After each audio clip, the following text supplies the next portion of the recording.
ഹരി ഓം. എല്ലാവർക്കും നമസ്കാരം. ഗീതാജ്ഞാന യജ്ഞത്തിലേക്ക് ഏവരെയും സഹർഷം സ്വാഗതം ചെയ്യുന്നു. ഭഗവത്ഗീതയുടെ അവസാനത്തെ അധ്യായമായിട്ടുള്ള മോക്ഷ സന്യാസ യോഗം എന്ന 18-ാം അധ്യായമാണ് നമ്മൾ ചിന്ത ചെയ്തുകൊണ്ടിരിക്കുന്നത്. എങ്ങനെയാണ് കർമ്മത്തിൻ്റെ എല്ലാ സങ്കീർണതകളെയും എങ്ങനെയാണോ ഭഗവാൻ കർമ്മണോ ഗതി ഗഹനഃ കവയോപ്യത്ര മോഹിതാഹ, കർമ്മത്തിൻ്റെ ഗതി അത്യന്തം ഗഹനമാണ് അർജുന, കവികൾ പോലും അതിൽ മോഹിക്കപ്പെട്ടിട്ടുണ്ട്. അപ്പോൾ അത് എളുപ്പത്തിൽ നമുക്കത് പലപ്പോഴും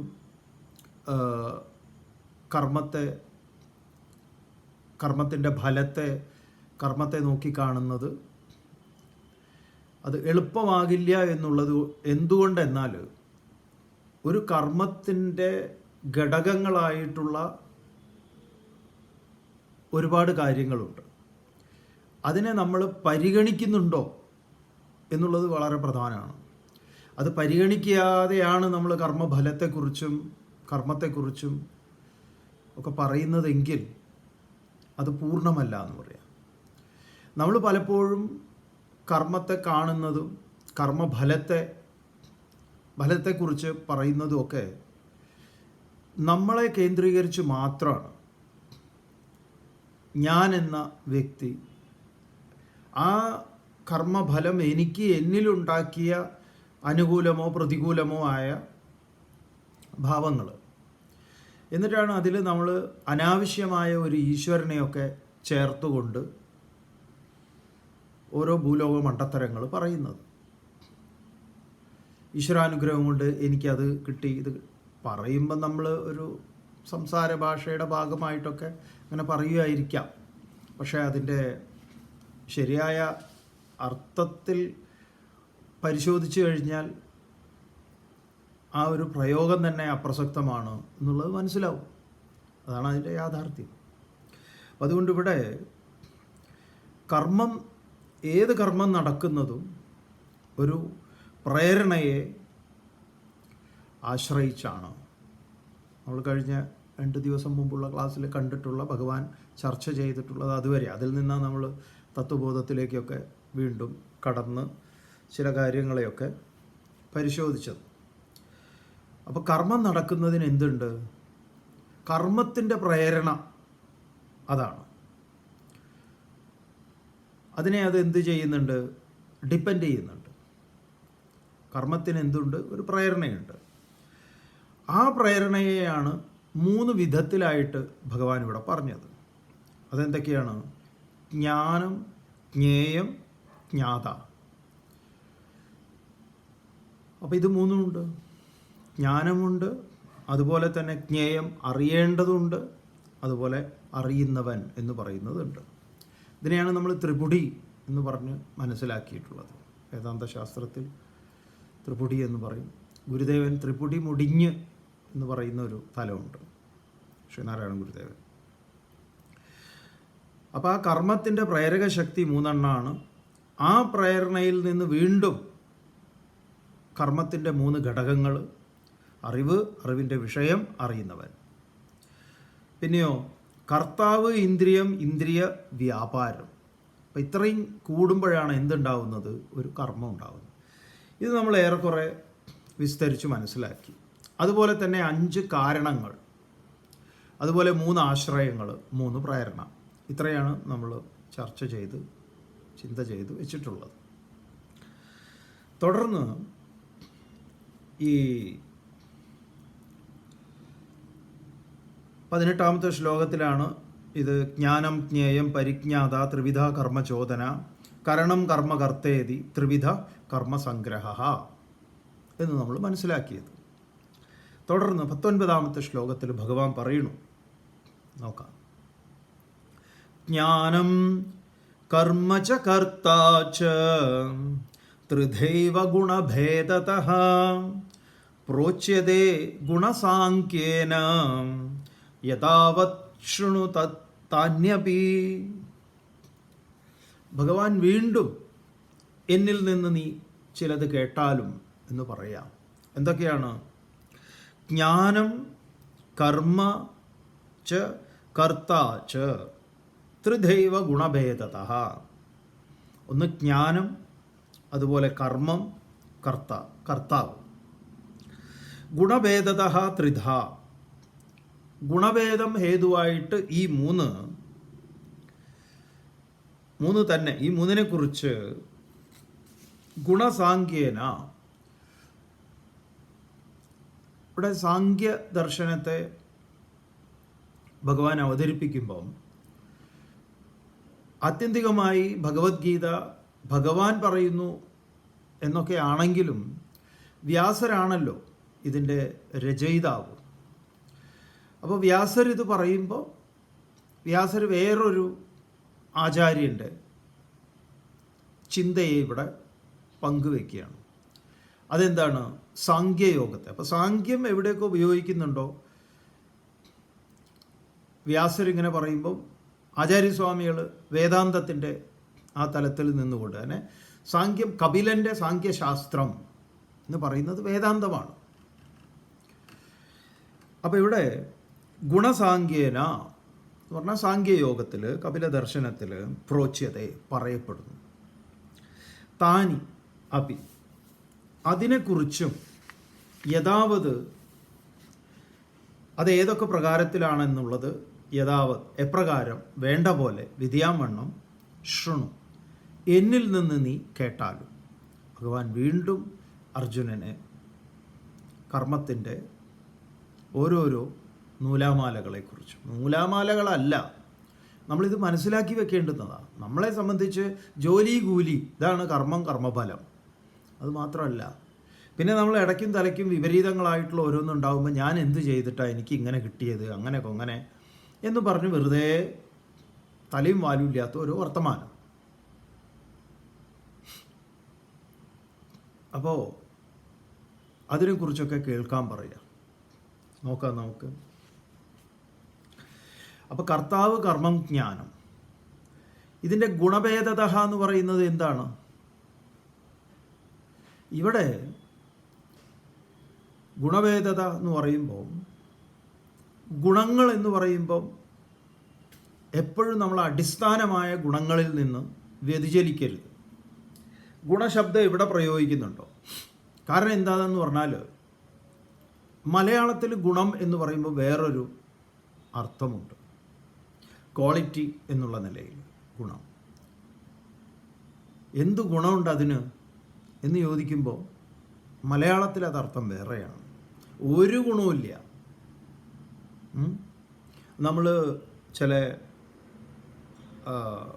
നമ്മൾ ഉപയോഗിക്കുന്ന പലതിനെക്കുറിച്ചും വ്യക്തികളെക്കുറിച്ചും ഒക്കെ നമ്മൾ പറയും.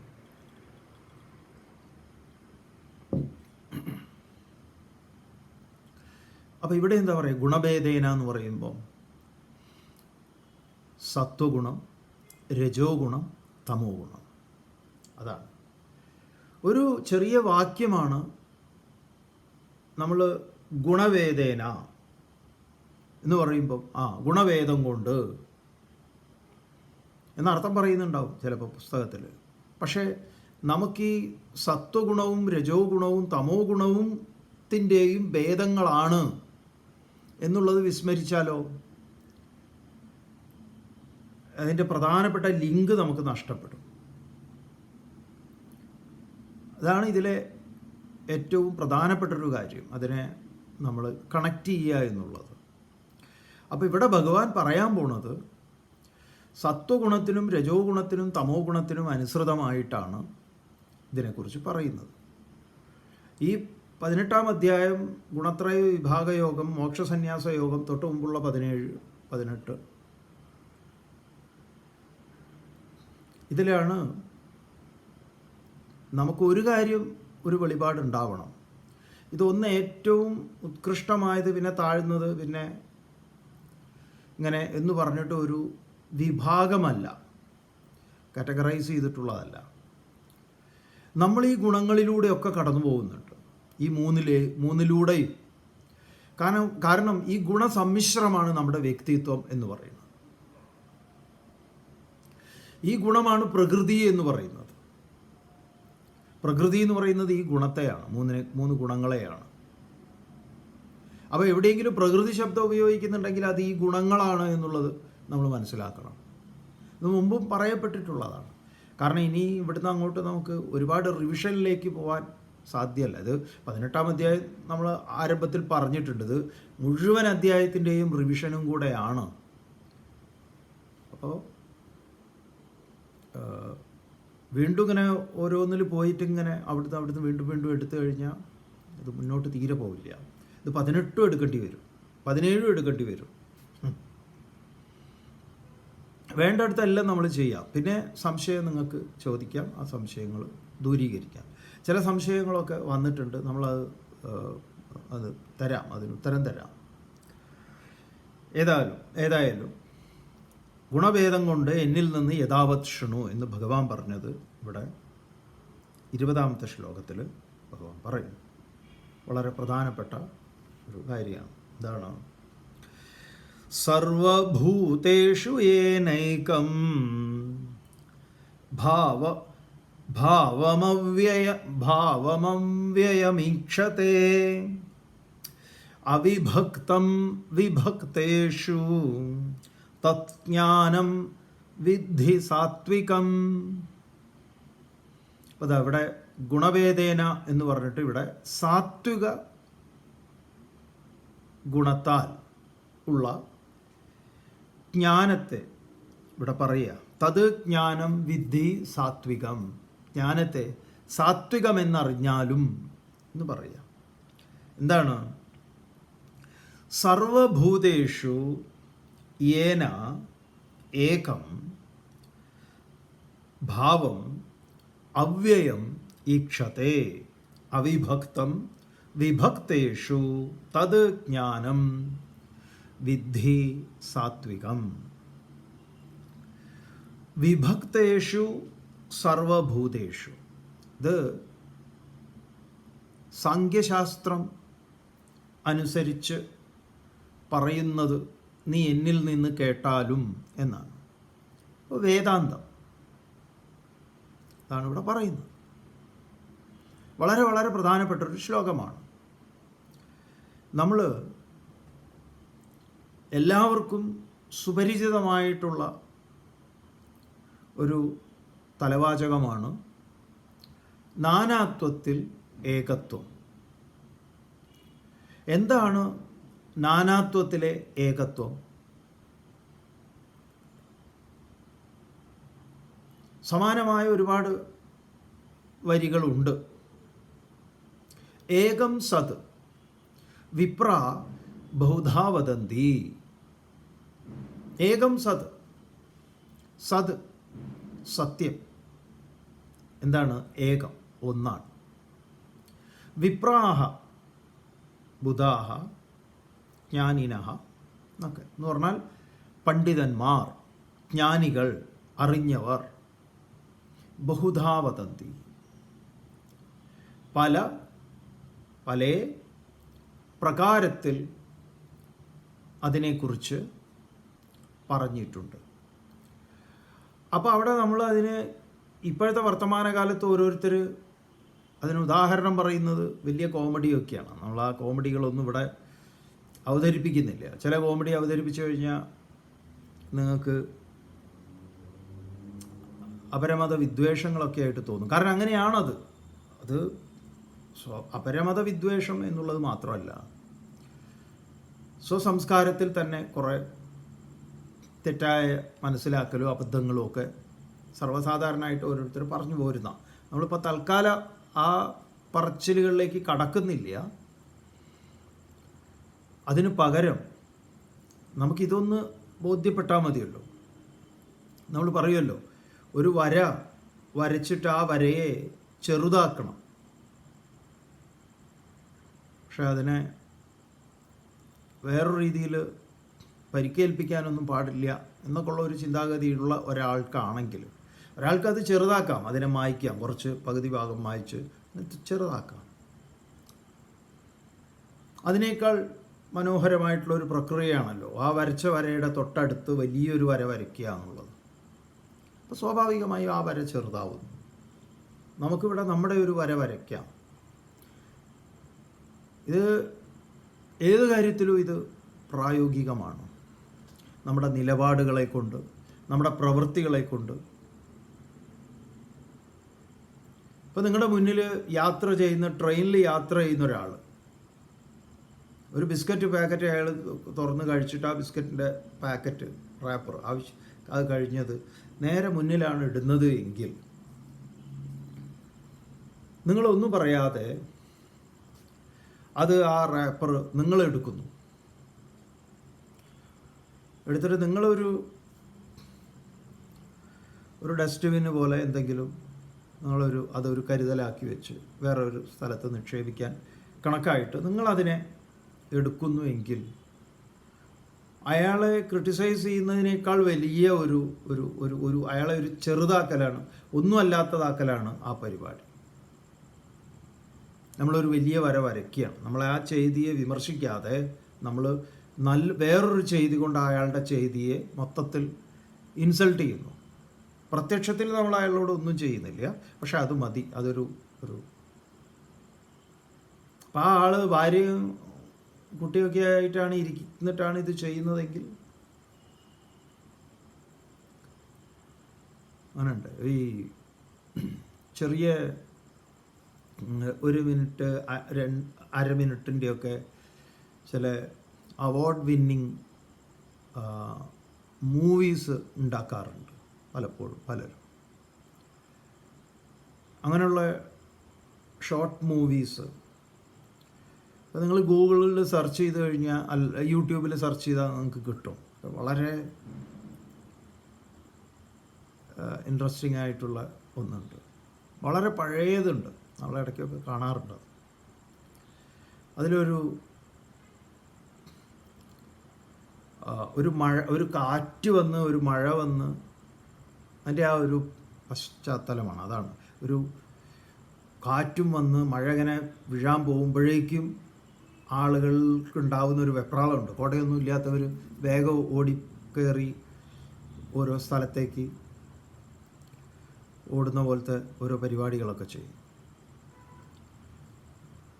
അപ്പോഴാണ് ഒരാളുടെ കടയിൽ നിന്ന് ചെറിയ ട്രാൻസിസ്റ്റർ റേഡിയോയിൽ ഈ നമ്മുടെ നാഷണൽ ആന്തം അത് പ്ലേ ആവുന്നത്.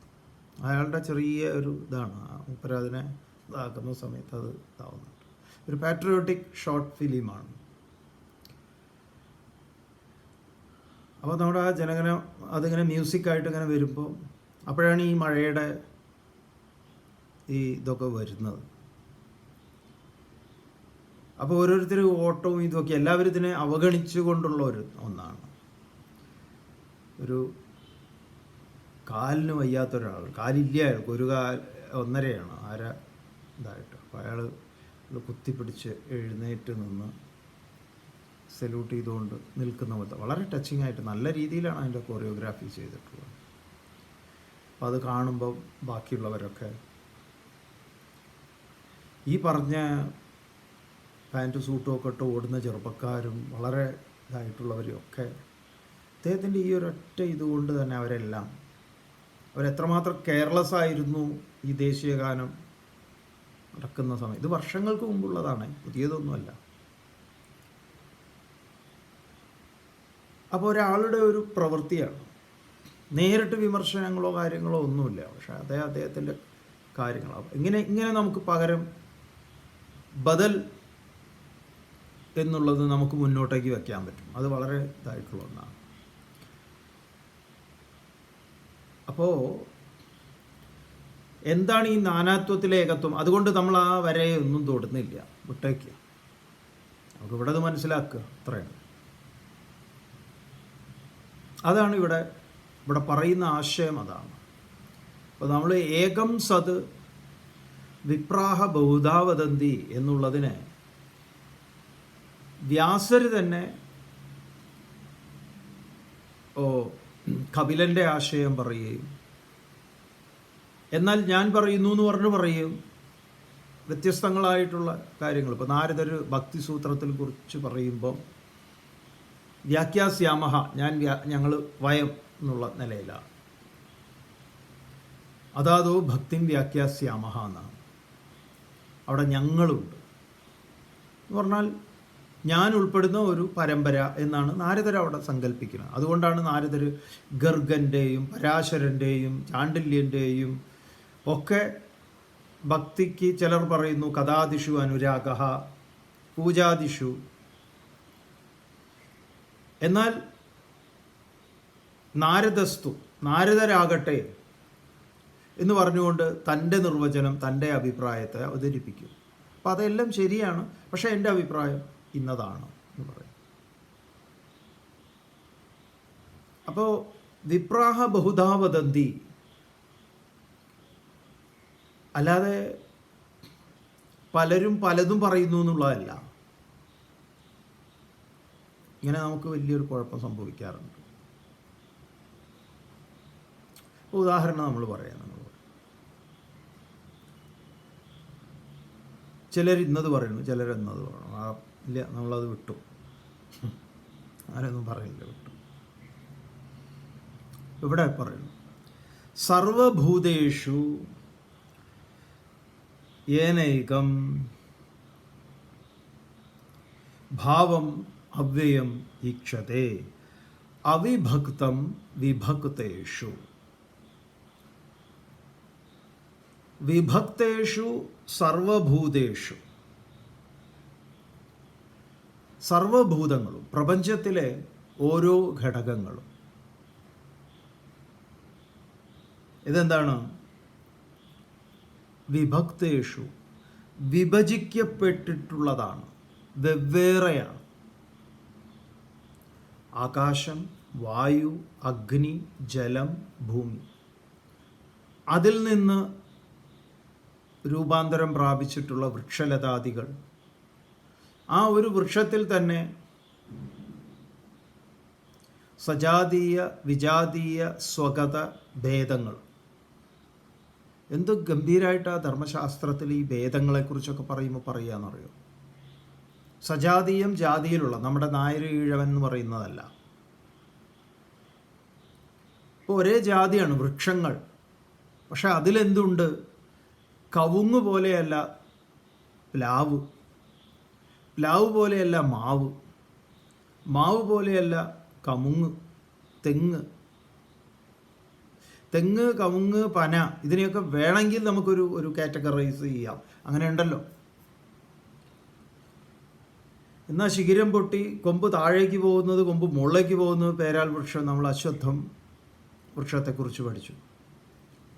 അങ്ങനെയുണ്ട്. അപ്പം സജാതീയത്തിൽ തന്നെയുള്ളതുണ്ട്. വിജാതീയം എന്ന് പറയുമ്പോൾ കല്ല്, മണ്ണ്, മറ്റ് വെള്ളം തുടങ്ങിയിട്ടുള്ള ഭേദങ്ങളുണ്ട്. സ്വഗതം ഒന്നിൽ തന്നെ ഉള്ളതുണ്ട്. പൂ പോലെയല്ല കായ, കായ പോലെയല്ല ഇല, അതുപോലെയല്ല വേര്, അതുപോലെയല്ല തടി. ഒന്നിൽ തന്നെയുള്ള ഭേദങ്ങൾ. ഇവിടെ പറയുന്നത് വിഭക്തേഷു എന്ന് പറഞ്ഞാൽ നാനാത്വങ്ങൾ. എങ്ങനെ വേണമെങ്കിൽ നമുക്ക് എണ്ണാം. വൈവിധ്യങ്ങൾ, നിറത്തിൽ, ഗന്ധത്തിൽ, രൂപത്തിൽ.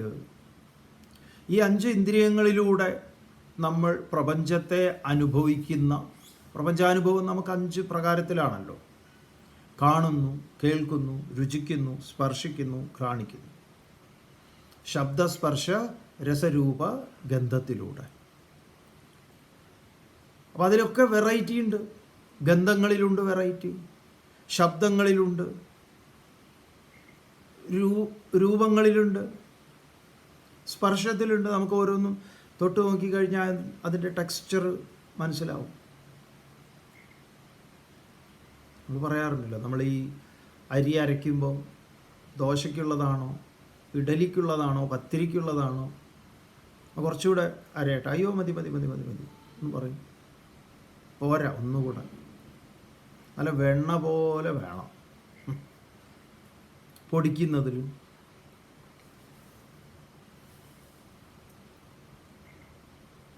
അപ്പോൾ ഈ വൈവിധ്യങ്ങൾ, ഒന്നിൽ തന്നെയുള്ള വൈവിധ്യങ്ങൾ അനേകം. അപ്പോൾ വിഭക്തേഷു,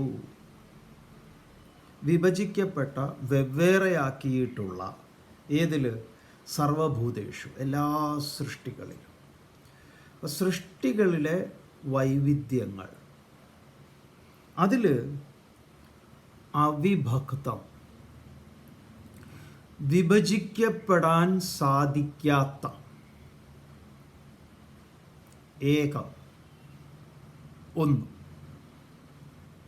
അവ്യയം, അതിനെന്തില്ല? വ്യയമില്ല. ആ അവ്യയം ഭാവം, ആ ഭാവത്തെ ഏന, യാതൊന്നുകൊണ്ട്, ഈക്ഷതേ, കാണുന്നുവോ? ഏതുകൊണ്ടാണ് കാണാൻ പറ്റുക? ജ്ഞാനം കൊണ്ട്, ജ്ഞാനചക്ഷുഷ. അപ്പോൾ ഈ വിശ്വത്തിൽ വൈവിധ്യങ്ങളായി കാണുന്ന ഈ വിശ്വത്തെ, ആ വൈവിധ്യങ്ങളെ കാണണം, വൈവിധ്യമായി തന്നെ കാണണം. ആ സർവഭൂതേഷു വിഭക്തേഷു അവിഭക്തം, അതിൽ എന്ത്? അവിഭക്തം, വിഭജിക്കപ്പെടാത്ത, ഏകം, അവ്യയം, ഭാവം. അതിനെ ഏന ഈക്ഷത, യാതൊന്നുകൊണ്ട് കാണുന്നു. തത് ജ്ഞാനം. അപ്പം യാതൊന്നു കൊണ്ട് കാണുന്നു എന്ന് വെച്ച് കഴിഞ്ഞാൽ ഇവിടെ അതെന്താണെന്ന് പറയാം. തത്, ആ ജ്ഞാനം. സാത്വികം വിദ്ധി, വളരെ പ്രധാനപ്പെട്ട ഒരു ശ്ലോകമാണ്. അതിന് സാത്വിക ജ്ഞാനം എന്ന് അറിഞ്ഞാൽ,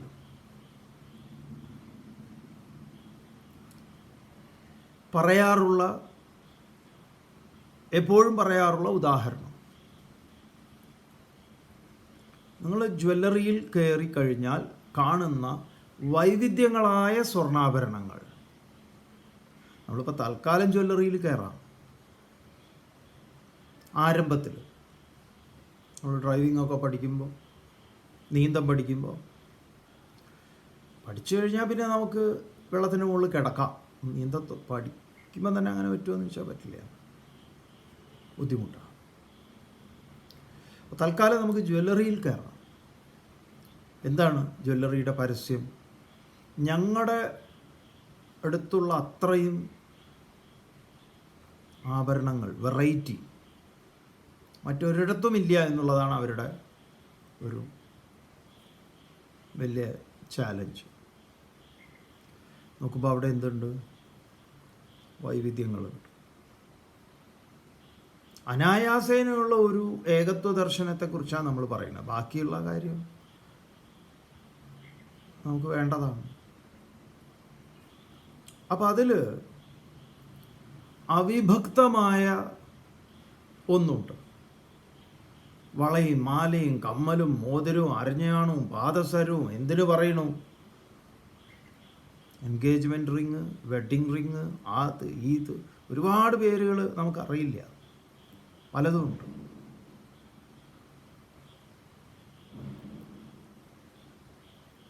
ഈ റേഡിയോ ഒക്കെ അഴിച്ചു കഴിഞ്ഞാൽ കാണാം, അതിൽ നിന്ന് കണക്ഷൻ കൊടുത്തിരിക്കുന്നത് കാണാം. ഇപ്പോൾ ചെറിയ റെസിസ്റ്റൻസ്, കണ്ടൻസർ, കപ്പാസിറ്റർ, വാൽവ്. പഴയ വാൽവ് റേഡിയോ ഒക്കെ ആണെങ്കിൽ കുറേ വാൽവുകൾ കാണാം.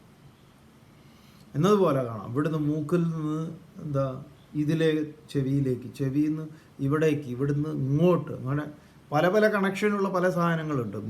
കൈവിരലുകളിലുണ്ട്, ഇവിടുന്ന് ഇവിടേക്ക്, ഇവിടേക്ക്, ഇവിടേക്ക്, ഇവിടുന്ന് പിന്നെ ഇതിലേക്ക്, പല കണക്ഷൻ. അതിനൊക്കെ ഓരോ പേരുകളുണ്ട്.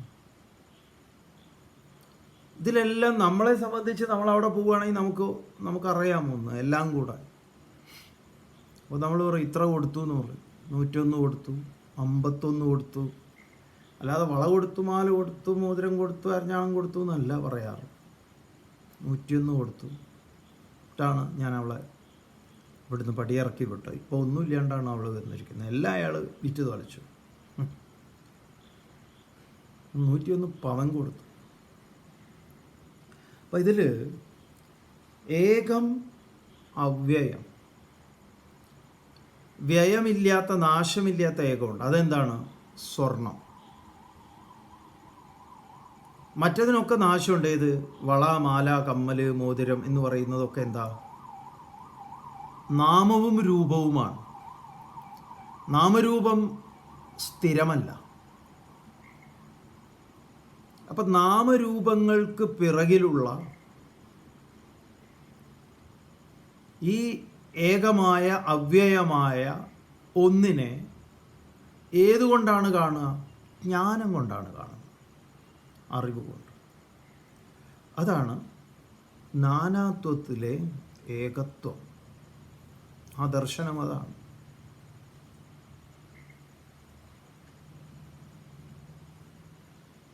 ഈ നാനാത്വത്തിലെ ഏകത്വം എന്ന് പറഞ്ഞു കഴിഞ്ഞാൽ പലതായിട്ടുള്ളതിന് ഇവർ അത് പറയണു ഇത് പറയണു എന്നല്ല. രാമകൃഷ്ണദേവൻ പറയും. എന്താ രാമകൃഷ്ണദേവൻ പറയുന്നത്? ഒരു തടാകത്തിൻ്റെ 4 ഭാഗത്ത് വസിക്കുന്നവർ ജലത്തെ 4 പേരുകളിൽ വിളിക്കുന്നു. തണ്ണി എന്നൊരു കൂട്ടർ, പാനി എന്ന് വേറൊരു കൂട്ടർ,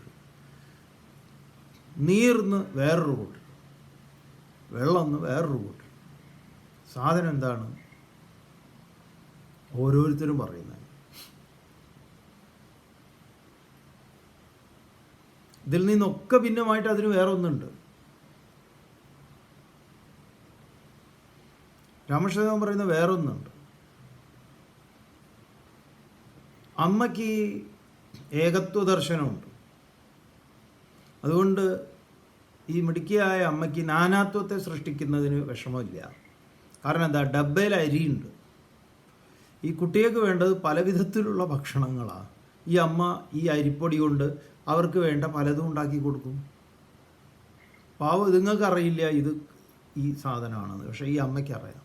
അതുപോലെ വിധാതാവ് ഈ ഒരു സാധനം കൊണ്ട്, ആത്മാവിനെ കൊണ്ട് ഈ ആകാശത്തെയും വായുവിനെയും അഗ്നിയെയും, അതാണ് നമ്മൾ പഠിക്കുക. ഏതസ്മാത് ആത്മന ആകാശസംഭൂത ആകാശാത് വായു വായോരഗ്നി അഗ്നേരാപ അദ്ഭ്യപൃഥ്വി പൃഥിവ്യോരോഷധ ഓഷധീഭ്യോ അന്നം അന്നാത് പുരുഷ എന്നൊക്കെ പറഞ്ഞു.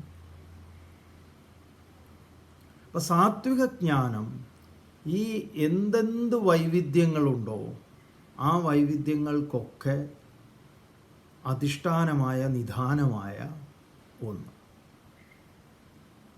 അവിടെയാണ് എന്ത് നമ്മൾ പറയുന്ന ബ്രഹ്മസത്യം ജഗന്മിഥ്യ. അപ്പോൾ അവിടെ ജഗത്ത് എന്ന് പറഞ്ഞാൽ എന്താ? ഉണ്ടായി നിലനിന്ന് ഇല്ലാതെയാകുന്നത്. ജായതേ ഗച്ഛതി തിഷ്ഠതി ഇവ. അതെന്താണ്?